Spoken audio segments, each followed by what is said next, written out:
In the final weeks of winter, something miraculous happens. Out of the ground, littered with decaying leaves and pine straw, emerges the most beautiful flower, the vibrant purple crocus that signals the end of winter. I first noticed these blooms from inside my room. I looked out my window one dreary morning and saw a smattering of violet among the winter landscape. That was 4 years ago, when I first arrived here, and I've coupled the arrival of crocuses with my own ever since. Illuminated by the sun, these fairy flowers are a symbol of hope. Simple as that. I haven't always been a hopeful person. For many years, I believed that life wasn't worth living, and I had an existential dread of the future. At age 13, I saw a doctor in order to help me understand these complicated emotions, and to begin healing my body and mind. It wasn't until my 20s, however, that things began to change. I discovered that I had a natural curiosity for growing things. I lived in the city then, alone, but even there I scoured my apartment courtyard and the park nearby in order to find and study as many plants as I could. My herbal knowledge grew slowly, as did my love and connection for the earth. I realized this love, this hope, had been there all along.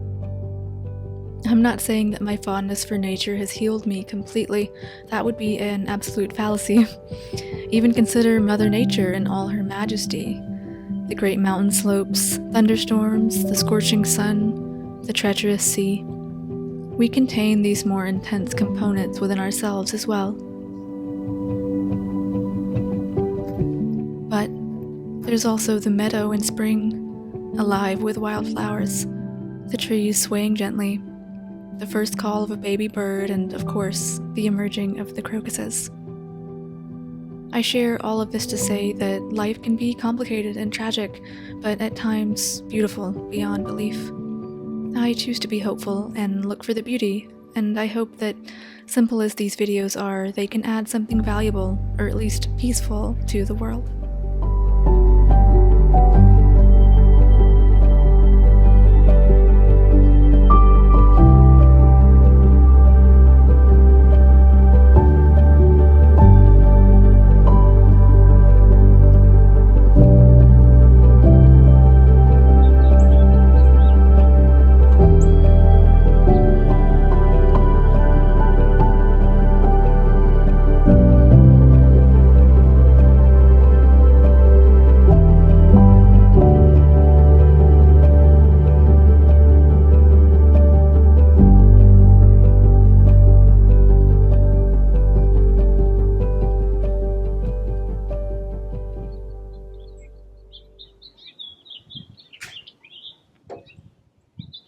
I wanted to give a big thank you to everyone for your well wishes from the last video. I know it seemed kind of intense and crazy when I hinted at an injury, and it was intense and crazy. But your wishes for my good health are well received, and I thank you so much for your kindness and support. I thought I would come out here to soak up as much warmth and sunshine as I can because I've been mostly in bed for the past 2 weeks. Long story short, I injured myself while working. I was lifting some furniture and I pulled a muscle, my trapezius muscle, all the way up into my neck next to my left ear. It seems kind of silly, and I definitely didn't take it seriously at first, but as it worsened, I ended up having to go to the emergency room, and yeah, I've been on all of these different medications and PT, and I'm on light duty at my job right now. So it's really taken me out, and it's really shown me just how sometimes we can take things for granted, including our vitality and our health. And as much as I talk about slowness and mindfulness, I was definitely not giving myself that, and yeah, I've taken this as a sign that I need to slow down, and this period of rest right in the midst of midwinter time was, I think, symbolic of everything I've been talking about lately. Needing to slow down, needing this time of nesting to cocoon myself and prepare for the busy season ahead, instead of rushing. Because I remember specifically last spring I thought, wow, I really didn't rest much this winter and I was so burnt out and exhausted. And I took on even more responsibilities in the past year.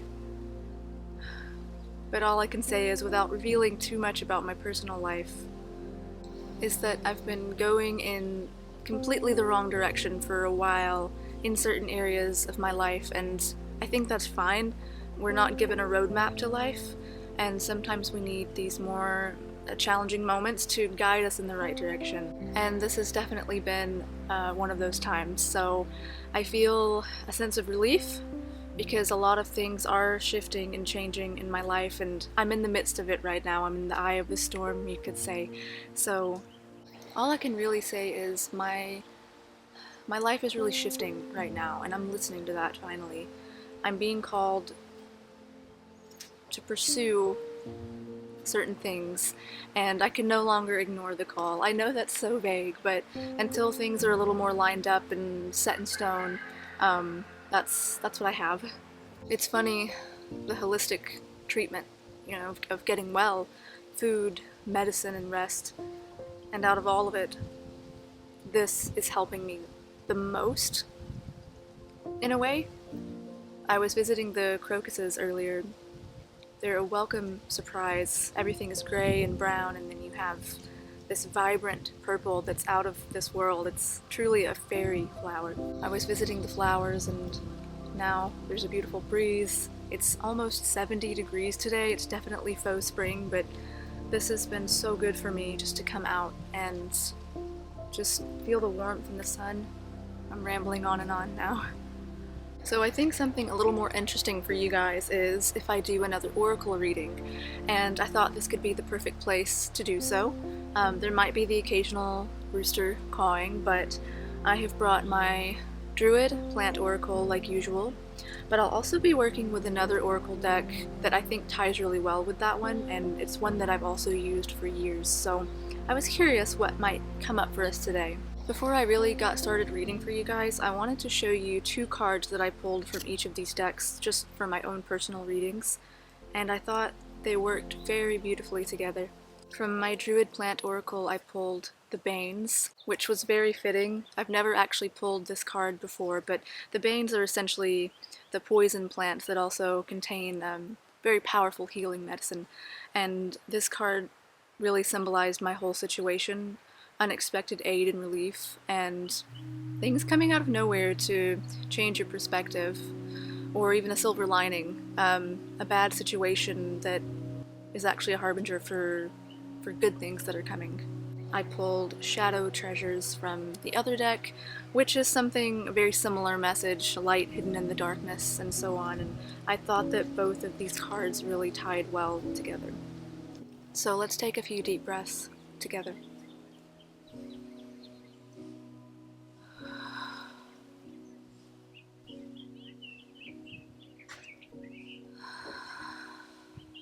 Let's come into the moment, and hopefully you can hear the softness of my voice over the wind. As I'm sitting here, I'm picturing the good spirits of nature aiding me in my work, and I hope that you can feel that energy as well. So, let's start with our beloved Druid Plant Oracle.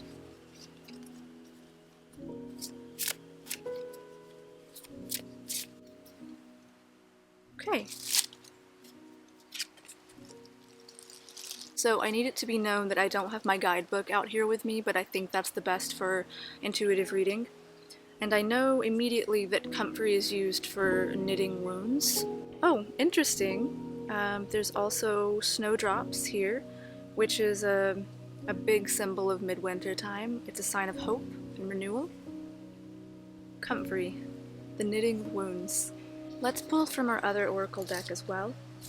This is also a Celtic-inspired deck. I don't know if you can see, there's a Celtic knot on the back. Let's see.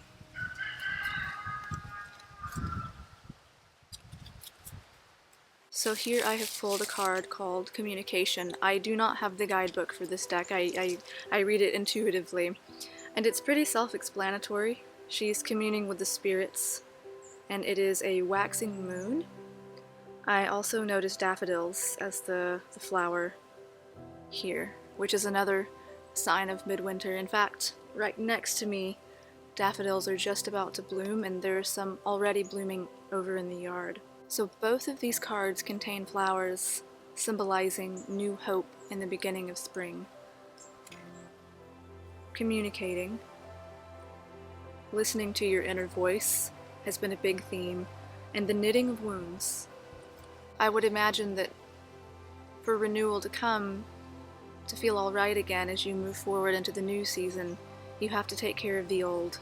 Comfrey, I believe, is also used to heal bones, bone injuries, the structure of your life. You need a strong foundation in order to move forward.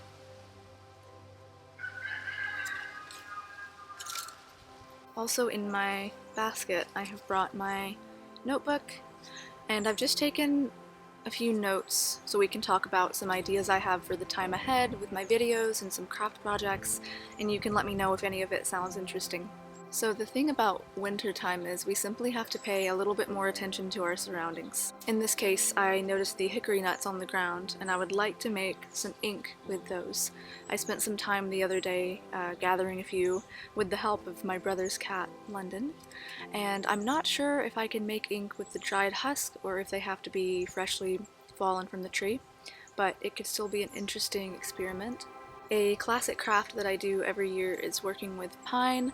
My home is surrounded by evergreens, especially pine, so I'm gonna make some pine needle syrup and probably just pine needle tea, which is great for keeping your immunity up. And then, similar to last year, I want to forage for alder catkins and cones to make syrup like I did last year.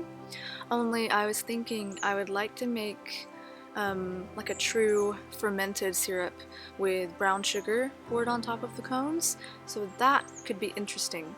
Because usually with my syrups I make them with brandy and honey, but in this way it could be a proper fermented syrup, which I've never done before, and I thought that could just be an interesting experiment.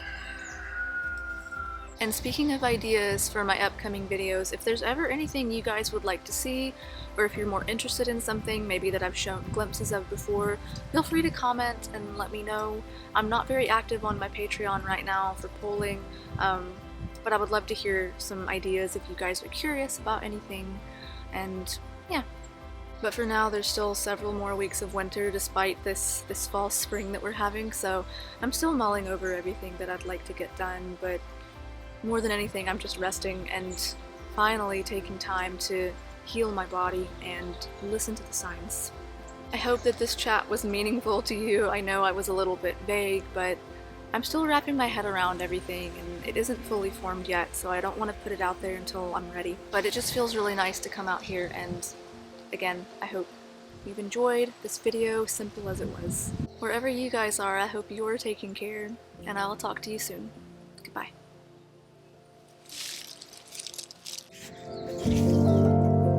Do you like the crocuses too? Hi, sweet man. Hi, sweet man. Hey, baby.